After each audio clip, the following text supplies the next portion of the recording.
The Honourable Carl McGinn.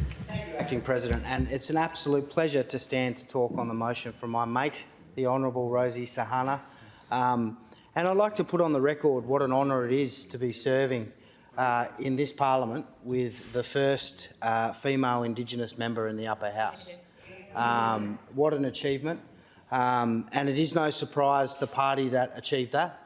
And I have to voice some disappointment because this motion today is so relevant and so important, particularly for the other side to listen to, because I'm very proud of the reputation of WA Labor.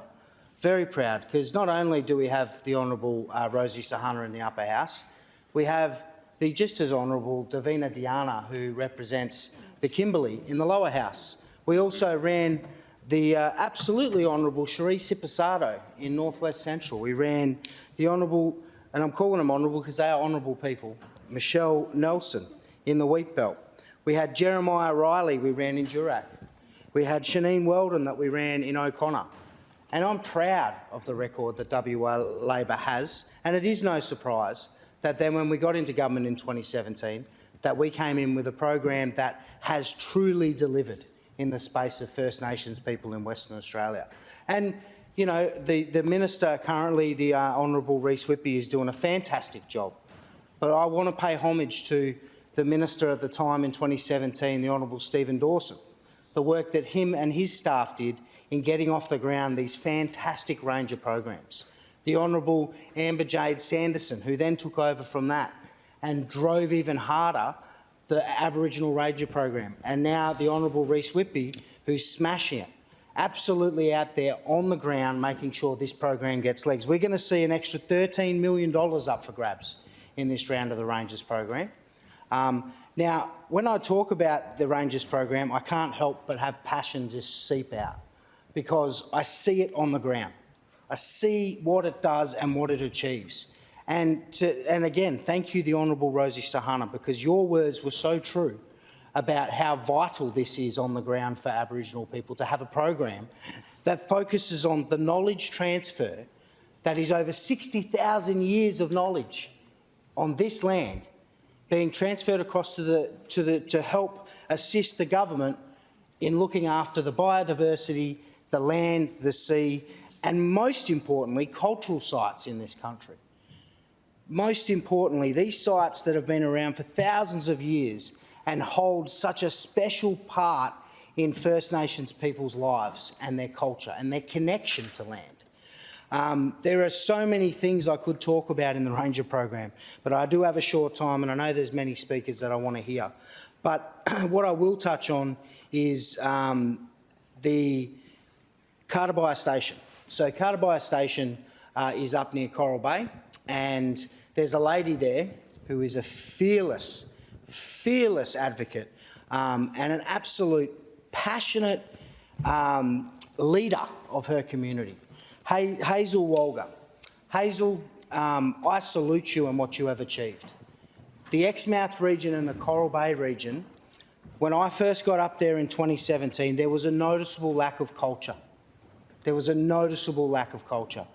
Hazel has taken charge in that area with DBCA in Exmouth, but more importantly, in her own space, in her own country on Cartabia Station. Looking at focusing on trying to connect First Nations people with tourism and the Ranger program that they achieve on looking after their land. Now, I was sitting in the members the other night having a cup of coffee, trying to stay awake, and I heard Hazel's voice. And I was a bit shocked. I'm like, that's Hazel. And ABC was on, and I hope members in this chamber have taken the opportunity to watch Tim Winton's Ningaloo documentary, which is a 3-part series. Hazel is on that series. And it was a really special moment that we just walked in on, where she had taken Tim to a very sacred spot, a very significant, cultural significant space, and explained to Tim the situation. And I'm not going to give it away because I think members need to take the opportunity to go and watch this documentary. This is going to show the world the culture that our First Nations people in that area have to offer. I was also lucky enough, working with Hazel for the last 6 to 7 years over multiple projects, I was really lucky enough, and she's got young rangers up in Exmouth that, you know, are just so excited to be learning off of their elders, but also getting out on the country every day is their job, you know, and they love it. You know, everywhere you go, the schools in the regions, you know, First Nations people see rangers as a role model, someone they want to be when they grow up. They want to be a ranger. They want to be able to have culture crossover with a job, and that is really integral. But what I've seen achieved recently by Hazel and her team and Paul Barron and others is we had the eclipse up in Exmouth, and I could talk all day about the space people that come from all over the world and some of the interesting things. But what was my favourite part about it all was the night before the solar eclipse, I was invited by Hazel to the Jamba Ninya Festival. And this was the first time they'd held a festival like this of its type. And there was much engagement with First Nations people in the area. But what had happened was we got out there and we walked off to the side to the cliffs, and they then presented one of the most stunning festivals I've ever seen on the story of Jamba, the sun and the moon coming together. And it was done through a drone show, and Hazel was talking and narrating it in language and then also in English. And it was spectacular, like the people just felt it. It made the eclipse the next day even more special. And then they did it on Town Beach in Exmouth again. And just to hear language being spoken across Exmouth Town Beach was really, really special. Because I'm a strong believer that we are now entering into we are now entering into an opportunity to walk with First Nations people coming up this year for the referendum on the voice. Yeah. And it is an absolute privilege for every Australian to be given the opportunity to hear the cultural stories and get an understanding of what First Nations people can give us. And that is knowledge that we cannot buy and we cannot fake.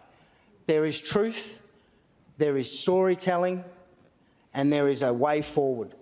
So I'm going to leave a bit of time here because I know there's many speakers, but I can't stress enough, love the Rangers program. The WA Labor government is doing a fantastic job at delivering it.